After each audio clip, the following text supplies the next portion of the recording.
Hello my dear students, आप सभी का वृंदा क्लासेस में फिर से बहुत बहुत वेलकम है। तो स्टूडेंट्स, आज की क्लास हम सभी स्टार्ट करते हैं।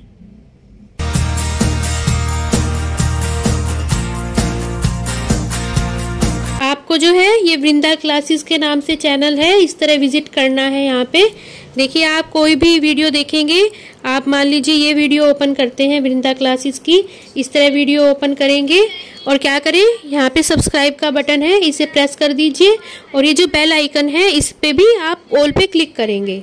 इस तरह ऑल पे क्लिक करने पे क्या होगा, आगे आपको कोई भी वीडियो मिलेगी उसका सबसे पहले आपको नोटिफिकेशन मिल जाएगा। Question number 3 of exercise 5.2, in the following APs find the missing terms in the boxes. इसमें क्या करना है, इसमें हमें बहुत सारी एपीज दी गई है, उनमें एपीज में जो मिसिंग टर्म्स है, जो बॉक्स में जो टर्म्स आनी है वो हमें उसमें फाइंड करनी है। अगर आप इस एक्सरसाइज के, इस चैप्टर के या फिर इस चैप्टर की इंट्रोडक्शन क्लास को भी स्टडी करना चाहते हैं तो इस पूरे चैप्टर की जो प्लेलिस्ट की वीडियो है मैंने डिस्क्रिप्शन और आई बटन में डाल दी है, आप वहां जाके विजिट कर सकते हैं। फर्स्ट पार्ट में हमें जो है इस वाली टर्म की वैल्यू फाइंड करनी है। देखो, इसमें हमें ये फर्स्ट टर्म दी है, a1 की वैल्यू, फर्स्ट टर्म को ही हम क्या लिखते हैं, a लिखते हैं। a की वैल्यू दी है हमें 2, a2 की वैल्यू क्या करनी है, फाइंड करनी है, और a3 की वैल्यू जो थर्ड टर्म है वो दी है हमें 26। अब देखो, AP के जो है कोई भी अगर हमें टर्म निकालनी हो, nth टर्म निकालनी हो, उसका ये फॉर्मूला होता है an = a + n - 1 × d। ये जो है ये फॉर्मूला a3 के लिए अप्लाई कर लेंगे, तो n की वैल्यू क्या ले लेंगे, 3 ले लेंगे। a3 = अब देखो a की वैल्यू क्या दी है, 2 दी है, 2 + n की वैल्यू 3 ली है, 3 - 1 × d। अब देखो हमें d की वैल्यू इसमें नहीं दी है, कॉमन डिफरेंस की वैल्यू, तो इसे ऐसे ही लिख लेंगे। a3 की वैल्यू दी है हमें 26, 26 = 2 + 3 में से बन जाएगा 2 × d, या फिर क्या हो जाएगा, देखो 2 यहाँ पे कैसा है, प्लस का है, इसके सामने कोई साइन नहीं है, इधर जाके माइनस का हो जाएगा, तो 26 - 2 = कितना हो जाएगा, 2 × d। अब क्या हो जाएगा, 26 में से 2 जाएगा, 24 की वैल्यू कितनी आ जाएगी, देखो 2 जो है d के साथ मल्टीप्लाई में है, इधर जाके कैसा हो जाएगा, डिवाइड में हो जाएगा, तो 2 × 1 = 2, 2 × 2 = 4, तो d की वैल्यू कितनी आ जाएगी, यहाँ पे 12 आ जाएगी। अब देखो, अब हमें a2 की वैल्यू फाइंड करनी है। अब क्या करेंगे, इस वाली टर्म कैसे निकलेगी, a2 आ जाएगा यहाँ पे। जो हम क्या करते हैं, AP में जो है, देखो जो अगली टर्म मिलती है हमें पिछली टर्म में डिफरेंस ऐड कर देते हैं जस्ट। तो अगर हम a1 में डिफरेंस ऐड कर देंगे तो हमें क्या मिल जाएगी, ये वाली टर्म मिल जाएगी। तो क्या आ जाएगी, a2 की वैल्यू a1 + d हो जाएगी। a1 की वैल्यू कितनी है, 2 है, 2 + d की वैल्यू अभी करी है फाइंड 12, तो a2 की वैल्यू कितनी हो जाएगी, 14 हो जाएगी। यहाँ पे क्या लिख देंगे, 14 लिख देंगे। सेकंड पार्ट में जो है हमें a की वैल्यू फाइंड करनी है। a1 = a की वैल्यू, a2 दी है हमें 13, a3 की वैल्यू फाइंड करनी है और a4 की वैल्यू दी है 3 दी है। तो बस अब क्या करेंगे, देखो AP के जो nth टर्म का फॉर्मूला है an = a + n - 1 × d, इसमें क्या करेंगे, इन दोनों के लिए फॉर्मूला अप्लाई कर देंगे। तो पहले क्या लिखेंगे, देखो हमें a2 दिया है, n = 2 के लिए फॉर्मूला अप्लाई करेंगे, तो a2 की वैल्यू कितनी आ जाएगी, a2 = a की वैल्यू हमें नहीं पता है, तो क्या करेंगे, a लिख देंगे, a + n की वैल्यू 2 ले लेंगे, 2 - 1 × d, और ना ही हमें कॉमन डिफरेंस पता है कि कॉमन डिफरेंस कितना है। तो a2 की वैल्यू क्या दी है हमें, 13 दी है, 13 की वैल्यू कितनी आ जाएगी, a + 2 में से बच जाएगा, कितना बच जाएगा, 1 बच जाएगा, 1 × d, या फिर 1 × d को सिंपल क्या लिख लेंगे, d लिख लेंगे। देखो एक इक्वेशन यहाँ पे हमारे पास ये आ जाएगी। अब क्या करेंगे, n = 4 के लिए करेंगे। देखो हमें फोर्थ टर्म दी है, n = 4 के लिए ये वाला फॉर्मूला अप्लाई कर देंगे। तो क्या होगा, जब इस वाले फॉर्मूले में n की वैल्यू 4 रखेंगे, a4 = कितना आ जाएगा, a + n की वैल्यू आ जाएगी 4 - 1, और d की वैल्यू हमें नहीं पता, तो a4 की वैल्यू है यहाँ पे 3 = कितना आ जाएगा, a + 4 में से बन जाएगा 3 बच जाएगा, तो कितना आ जाएगा, 3d। ये आ जाएगा दूसरी इक्वेशन। अब ये जो हमारे पास 2 इक्वेशन आई है, इन्हें क्या करेंगे, सॉल्व करेंगे। तो देखो क्या करते हैं, इन दोनों इक्वेशन को आपस में माइनस कर देंगे। जब माइनस करेंगे तो साइन जो है चेंज हो जाते हैं, जो वैल्यू प्लस है वो माइनस की हो जाएगी और जो माइनस की है वो प्लस की हो जाएगी। तो देखो a प्लस का था माइनस का हो गया, 3d कैसा था प्लस का था माइनस का हो गया, 3 प्लस का है माइनस का हो जाएगा। अब देखो यहाँ a के आगे कोई साइन नहीं है तो प्लस का समझा जाएगा। अब देखो प्लस a से माइनस a जो है क्या होगा, कैंसिल हो जाएगा। अब यहाँ पे देखो क्या है, यहाँ पे है प्लस d और यहाँ पे कितना है माइनस के 3d। अब देखो दो टर्म जब ऐसी होती हैं जिनके साइन अलग अलग होते हैं वे आपस में सब्सट्रैक्ट हो जाएंगी। 3d में से d जाएगा, कितना बच जाएगा 2d बच जाएगा, और कैसा बचेगा माइनस का बचेगा, जो बड़े नंबर का साइन है वो लिखते हैं। तो यहाँ बच जाएगा माइनस 2d। इसी तरह यहाँ पे जो 13 है ये कैसा है प्लस का है, 3 माइनस का है, 13 में से 3 जाएगा कितना बच जाएगा 10 बच जाएगा, और कैसा बचेगा प्लस का, क्योंकि बड़ा नंबर प्लस का है।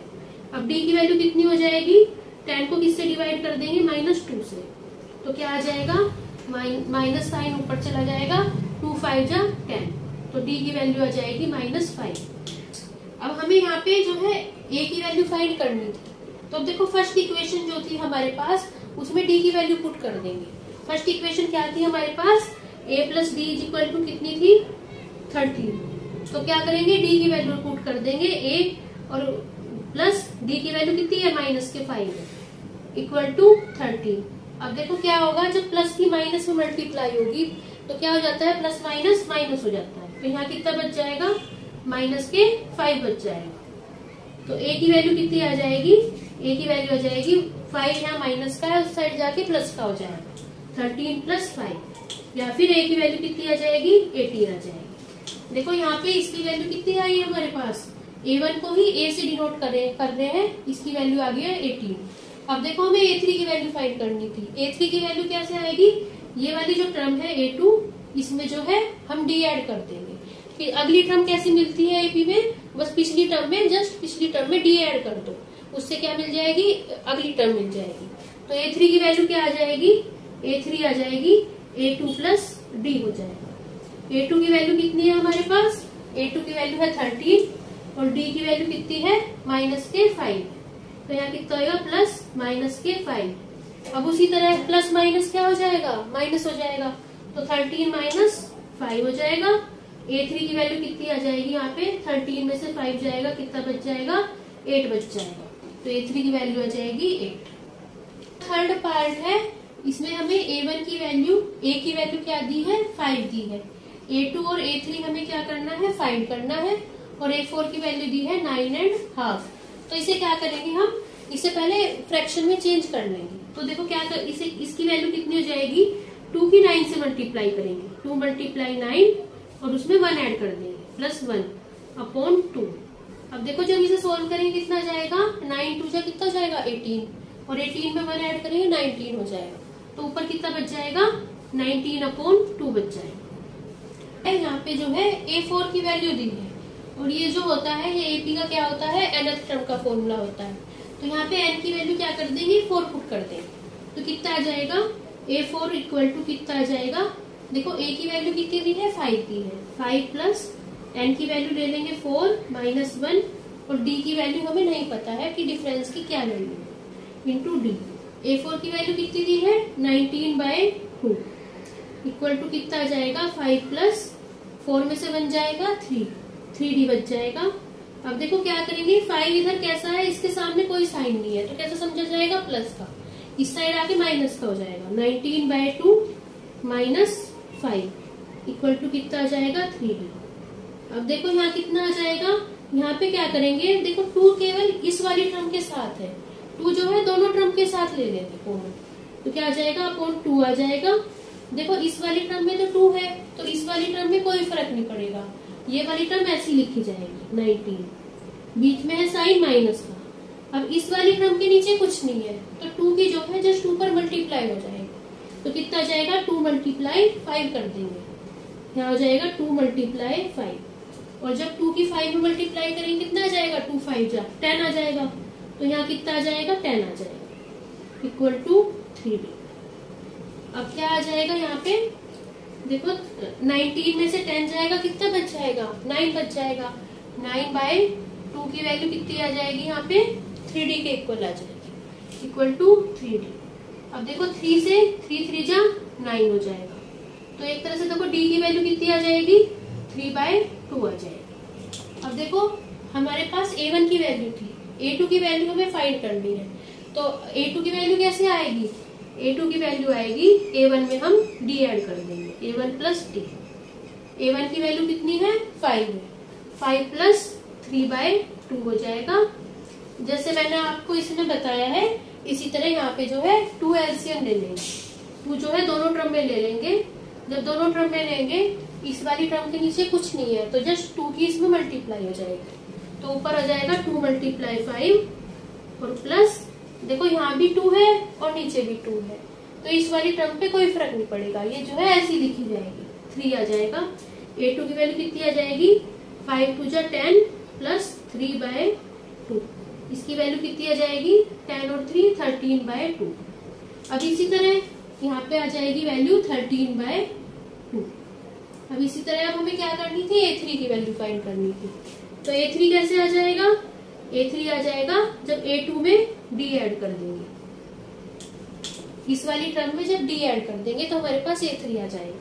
A2 कितना आया है, 13/2। D की वैल्यू कितनी आई है, 3/2। तो इसकी कितनी वैल्यू आ जाएगी, देखो 2 दोनों टर्म में है तो क्या करेंगे, 2 को इस तरह कॉमन लिख लेंगे दोनों। तो अब क्या होगा, इसके नीचे भी 2 है और इसके नीचे भी 2 है, तो ये दोनों टर्म ऐसी लिखी जाएगी।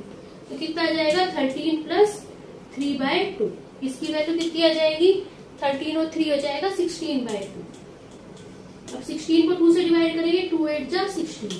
A3 की वैल्यू कितनी आ जाएगी, 8 आ जाएगी। यहाँ पे A3 की वैल्यू पुट कर देंगे, A3 की वैल्यू आ जाएगी 8। इसमें जो है हमें A2, A3, A4 और A5 की वैल्यू फाइंड करनी है और A और A6 की वैल्यू हमें दी गई है। तो क्या करेंगे, बस ये जो nth टर्म का फॉर्मूला है इसमें n की जगह 6 पुट कर देंगे। तो क्या हो जाएगा, A6 इक्वल टू कितना हो जाएगा, A6 इक्वल टू A की वैल्यू दी है हमें -4 प्लस 6 रख देंगे यहाँ पे, n की जगह 6 - 1 इंटू और D की वैल्यू हमें नहीं पता है। तो A6 की वैल्यू क्या है, 6 इक्वल टू -4 प्लस 6 में से 1 जाएगा 5 बच जाएगा, 5 इंटू D। अब क्या करेंगे, देखो 4 यहाँ माइनस का है, इस साइड जाके कैसा हो जाएगा, प्लस का हो जाएगा। 6 + 4 इक्वल टू 5 इंटू D। 6 और 4 कितना हो जाएगा, 10 इक्वल टू 5D। अब देखो 5 जो है यहाँ पे D के साथ मल्टीप्लाई में है तो इधर आके डिवाइड में चला जाएगा। 5 2 जा कितना हो जाएगा, 10। तो D की वैल्यू क्या आ जाएगी, 2 आ जाएगी। अब देखो D की वैल्यू मिल गई तो हम कोई भी टर्म की वैल्यू फाइंड कर सकते हैं। A2 की वैल्यू कैसे निकल जाएगी, A2 क्या आ जाएगा, A वाली बच्चा इससे जस्ट पिछली टर्म है उसमें D ऐड कर देंगे, A प्लस D हो जाएगा। इसकी वैल्यू आ जाएगी, A की वैल्यू दी है हमें -4 प्लस 2। अब देखो ये वाली टर्म माइनस की, ये वाली टर्म प्लस की। जब दो टर्म्स ऐसी होती है जिनके साइन अलग अलग होते हैं वो आपस में सब्सट्रैक्ट हो जाती है और हमेशा बड़े नंबर में से छोटा नंबर सब्सट्रैक्ट होता है। 4 में से 2 जाएगा, कितना बच जाएगा, A2 की वैल्यू आ जाएगी, 4 में से 2 जाएगा 2 बच जाएगा और क्या लेंगे, हमेशा बड़े नंबर का साइन लेंगे, -2। तो A2 की वैल्यू कितनी आ जाएगी, -2। अब हमें A3 की वैल्यू फाइंड करनी है। A3 क्या आ जाएगा, A2 में D ऐड कर देंगे। A2 कितना है, -2 और D की वैल्यू क्या है, 2। अब देखो A3 की वैल्यू कितनी आ जाएगी, देखो 2 यहाँ माइनस का, 2 इधर प्लस का। जब सेम टर्म्स होती हैं और उनके साइन अलग अलग होते हैं वे आपस में कैंसिल हो जाती है। A3 की वैल्यू आ जाएगी 0, इसकी वैल्यू आ जाएगी 0।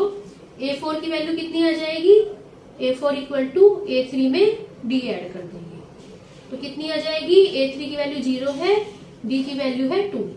A4 की वैल्यू कितनी आ जाएगी, 0 में कुछ भी ऐड करेंगे तो वही टर्म आ जाएगी तो 2 आ जाएगी। A4 की वैल्यू आ जाएगी 2।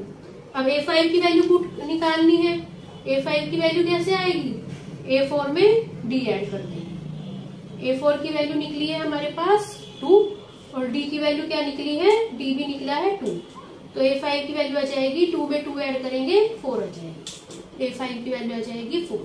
Last part of this question, इसमें हमें A1 की वैल्यू, A की वैल्यू फाइंड करनी है, A3, A4 और A5 की वैल्यू फाइंड करनी है और A2 और A6 की वैल्यू हमें दी गई है। तो क्या करेंगे, जिसकी भी वैल्यू दी गई हो उसी में ये फॉर्मूला अप्लाई कर देंगे। तो बस n की जगह क्या करेंगे, 2 पुट कर देंगे। तो क्या आ जाएगा, A2 is equal to, A हमें नहीं पता कितना है, A प्लस n की जगह 2 रखेंगे, 2 माइनस 1 इंटू डी। A2 की वैल्यू कितनी दी है, 38। 38 इज इक्वल टू क्या हो जाएगा, A प्लस 2 में से 1 जाएगा, कितना बचेगा, 1 बचेगा, 1 इंटू डी। अब ये हो जाएगी हमारे पास फर्स्ट इक्वेशन। अब सेकंड इक्वेशन कैसे आएगी, ये वाला जो फॉर्मूला है इसमें क्या करेंगे, A6 हम क्या करेंगे, n की जगह 6 पुट कर देंगे। तो कितना आ जाएगा, जब इसमें 6 पुट करेंगे, A6 is equal to, A हमें नहीं पता, A प्लस n की वैल्यू करेंगे 6 माइनस 1 इंटू डी की वैल्यू हमें नहीं पता। A6 की वैल्यू है -22, -22 is equal to A plus 6 में से बन जाएगा 5 इंटू डी बच जाएगा। ये हो जाएगी हमारे पास सेकेंड इक्वेशन। अब जो ये हमारे पास दोनों इक्वेशन आई है, इन्हें क्या करेंगे, आपस में सब्सट्रैक्ट कर देंगे। देखो यहाँ पे A कैसा है, प्लस का है, इसके सामने कोई साइन नहीं है, प्लस का है। जब सब्सट्रैक्ट करते हैं तो साइन चेंज हो जाते हैं, प्लस जो है माइनस में कन्वर्ट हो जाता है और माइनस जो है प्लस में कन्वर्ट हो जाता है। अब देखो A के सामने कोई साइन है, प्लस का समझा जाएगा, यहाँ A प्लस का है, यहाँ A माइनस का है, दोनों सेम टर्म है, दोनों के साइन अलग अलग है तो कैंसिल हो जाएंगे।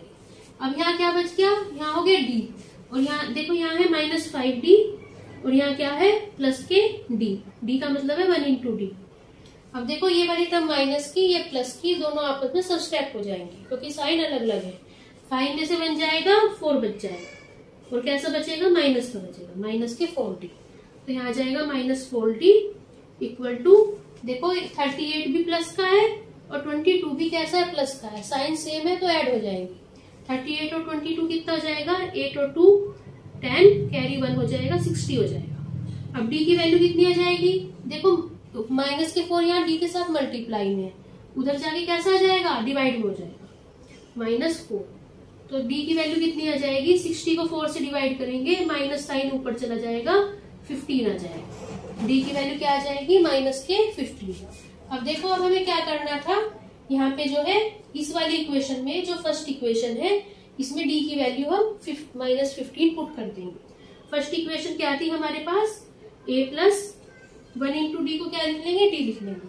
फर्स्ट इक्वेशन थी A plus D is equal to 38। तो बस A प्लस डी की वैल्यू कितनी आई है, -15, और प्लस की माइनस में मल्टीप्लाई होगी, प्लस माइनस क्या हो जाएगा, माइनस हो जाएगा। तो यहाँ आ जाएगा A -15 इक्वल टू 38। तो A की वैल्यू क्या आ जाएगी, 38, 15 यहाँ माइनस का है, उस साइड जाके प्लस का हो जाएगा, +15। तो A की वैल्यू कितनी आ जाएगी, 38 और 15 कितने हो जाएगी, 53 हो जाएगी। तो यहाँ पे A की वैल्यू आ जाएगी 53। अब हमें क्या वैल्यू फाइंड करनी थी, A3 की वैल्यू। A3 कैसे निकलेगा, A3 इक्वल टू हो जाएगा, A2 में D ऐड कर देंगे, A2 प्लस D कर देंगे, कितना आ जाएगा, A2 की वैल्यू कितनी है, 38 है, 38 प्लस -15। तो ये वैल्यू कितनी आ जाएगी, देखो प्लस की माइनस से मल्टीप्लाई क्या आ जाएगी, प्लस माइनस माइनस हो जाएगा। तो 38 माइनस 15 हो जाएगा, 38 में से 15 जाएगा, कितना बच जाएगा, 23 बच जाएगा। A3 की वैल्यू आ जाएगी 23। अब A4 की वैल्यू फाइंड करनी है। A4 की वैल्यू कितनी आ जाएगी, A3 में D ऐड कर देंगे। तो A3 की वैल्यू कितनी आई है, 23। 23 में क्या ऐड करेंगे, माइनस के 15। तो कितना आ जाएगा, प्लस की माइनस मल्टीप्लाई माइनस हो जाएगी, इसी तरह ऊपर की तरह। तो 23 माइनस 15, 23 में से 15 जाएगा, कितना बच जाएगा, 8 बच जाएगा। तो A की वैल्यू कितनी हो जाएगी, 8 हो जाएगी। A4 की वैल्यू, अब A5 की वैल्यू फाइंड करनी है। A5 की वैल्यू कितनी आएगी, A4 में D ऐड कर देंगे। तो क्या हो जाएगा, A4 की वैल्यू कितनी आई है, 8 आई है, 8 प्लस माइनस के 15 कर देंगे, प्लस की माइनस मल्टीप्लाई कितनी हो जाएगी, माइनस हो जाएगी, 8 माइनस 15। देखो 8 प्लस का है, 15 माइनस का है, दोनों सब्सट्रैक्ट हो जाएंगे। तो कितना बचेगा, 15 में से 8 जाएगा, कितना बच जाएगा, 7 बच जाएगा, और माइनस का बचेगा। A5 की वैल्यू आ जाएगी -7।